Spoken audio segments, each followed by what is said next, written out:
Maayong buntag diya sa inyong tanan no. Karon kay mag-aro man daw sa moto magpaalo to dire. Na ako dire karon no sa King Barbershop no. Basta barbershop na ganing hisgutan ali na mo dire na mo sa King Barbershop. Pagsulod na ko nanay nagpaalot dire. Then napag yun nagulat ang duha ka bata nga magpaupaw danin sila kauban siyang mama. Nagtabon-tabon sila sa ilang naong kay maulaw sila sa kamera. Kay wala pa man siya nakahuman og alot diya. Samtang ako din tamang video-video ra pero nganong minghoy man ni ang bibi na unsay problema sa bibi. Kay wala man koy lingaw dire sulod sa barbershop. Ako haras silang ipang videohan dire. Sus pwede na oy pwede na lakaw na to.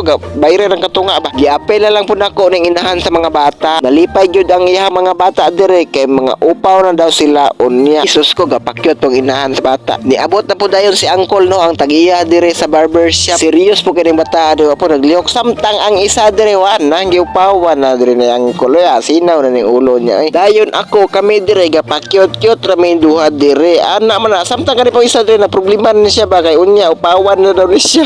Abi ninyo lali mag voice over dire na mura ko babuang dire kita tawa lagi sige na ko gikat. Mga ta ninyo no ang akong kauban dire na maglisod bag tulon sa may gihunahuna po dani. Samtang kini pong isa dire ga problema po ni siya kaya yang alot wa siya ganahe. Mao po ganing wala po ko nagpaalot ba kay di po ko ganahan maupaw. Ay so mao to no dire ra tataman ninyo no wala day ko nagpaalot day kay di ko gusto maupaw bahala na rutisi diha oy na may pa magundang